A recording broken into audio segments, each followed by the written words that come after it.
welcome back to another video.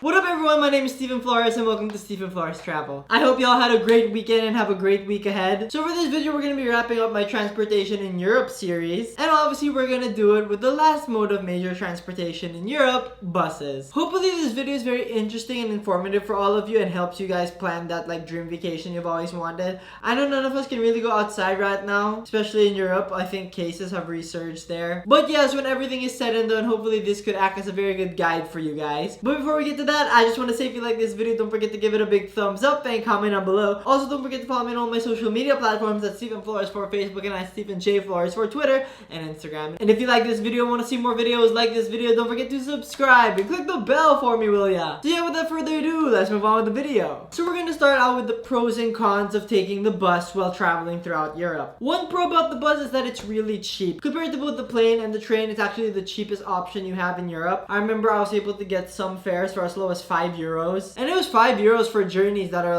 from Paris to Amsterdam, which is really affordable. Of course, again, it depends on the company you're gonna pick. But yeah, generally the bus is the cheapest option you're gonna have. Next is that they are efficient. Buses normally leave and arrive on time based on my experience. I probably took more than 50 buses the entire time I was in Europe. And I remember only being delayed or something like that, a couple of times. In fact, most of the time the buses would arrive early, which I don't have to tell you guys is pretty great. So if you're looking for affordable and efficient transportation, the bus is probably for you. Lastly, the thing I love about buses is they save on accommodation charges. Now, what do I mean by this? For example, you want to go from Poland, let's say Krakow in Poland, to Prague. If you took the plane or the train, you would probably take it during the day and then you would have to pay for accommodation that night. But for buses, since bus journeys take kind of long, you can actually schedule it so that you go from one place to another overnight, so it acts as both your transportation and your accommodation. So you leave Krakow, let's say, at 8 p.m. and you arrive in Prague at 6 a.m. Basically, you're able to sleep on the bus and you got from one place to another. That's one of the reasons I really like the bus and why I kept using it, because it saved me so much time, because the bus is my accommodation for the night. That's how I was able to go to so many places too. So yeah, that's really great. But now we're gonna go to the cons of taking the bus. And the first one is that sometimes they can be a little bit sketchy. You never really know who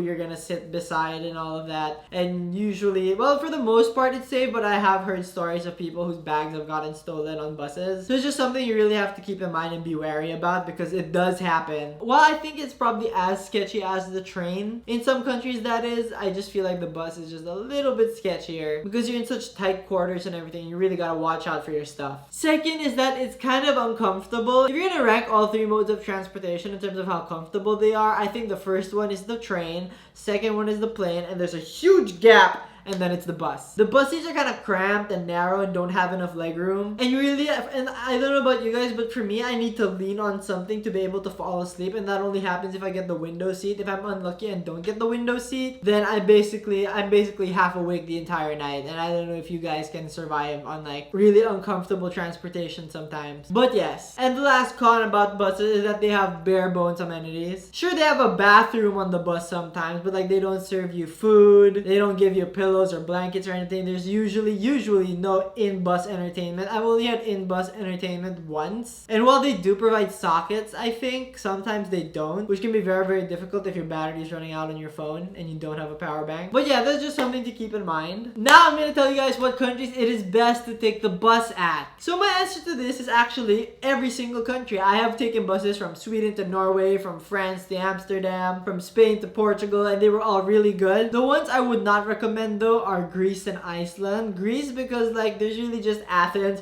and the islands, and of course you can't get to the islands by bus. And Iceland because it's such a self-contained country, you don't really need the bus anyway since there's only one major city. So yeah, I don't think you need it that much. So yeah, those are the countries where you can use the bus and where you shouldn't use the bus. Now I'm gonna tell you guys my secret of how to book the cheapest bus tickets possible, and that is a website called Omio. Omio, formerly known as Go Euro, is my #1 place to book bus tickets. It's kind of like the Skyscanner for buses. They also have services for planes and trains too, but from what I remember, I think only the trains is the one that's kind of reliable. If you want to search for planes, Skyscanner is still the better option. So as you can see, you can switch from trains to buses to flights, and it's usually pretty comprehensive, as you can see. So yes, would highly recommend Omea because it is very, very reliable. Now I'm going to take you guys through the different bus companies, and we're going to start with probably the most famous bus company in Europe, and that is Flixbus. Flixbus is very, very reliable, and they go pretty much anywhere in Europe. I've taken it most of the time. I think most of my buses were actually Flixbuses, and they go everywhere. They literally go to every place imaginable. My favorite thing about them though is this Interflix thing that they have.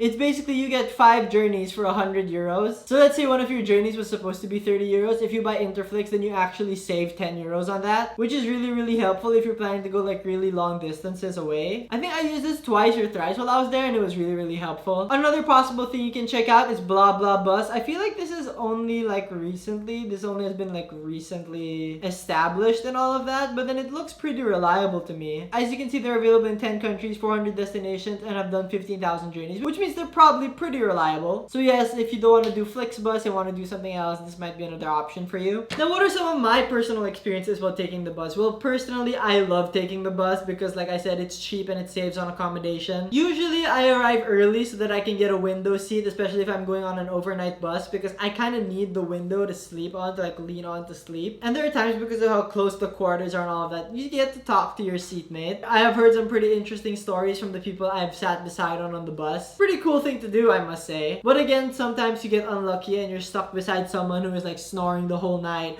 or stuck beside someone who will like not move when you need to go to the bathroom. You can never really tell who you're gonna get on the bus with, which is why I find it to be pretty sketchy at times. But that being said, I still think it's relatively safe compared to taking the buses in like other countries or outside Europe. But yes, personally, I would recommend the bus. I hope you guys do it. It does save you a lot of time and money. And if you're like a student like me and you're gonna go to Europe, you're gonna probably be taking the bus a lot of times. Remember, like whenever I would travel, I would usually make buses my priority instead of like planes or trains, depending on how far the place I want to go to is. But like for example, we did a trip where we went from Germany to Denmark to Sweden to Norway, and it was all on the bus, which I have to say was pretty efficient and all of that. So I would highly recommend the bus. Now for a couple of tips that I have for you guys if you're gonna take the bus. Number one, bring a neck pillow, especially if you're gonna do overnight journeys. You know, the buses can be really cramped and everything, and any extra level of comfort you can get is gonna be worth it. So just get that neck pillow if you can. And the second is don't bring too many bags. Like I said before, there are some instances where people's bags have gotten stolen, so just be very wary about that. But yes, that's all I have for you guys today. What are some of your tips or opinions about traveling with buses through Europe? I want to hear about them. Comment them down below. And yes, I will see you guys next week for our next video. Thank you so much for watching. If you liked it, hit the subscribe button, like button down there. My last videos are to my left and to my right, and down the description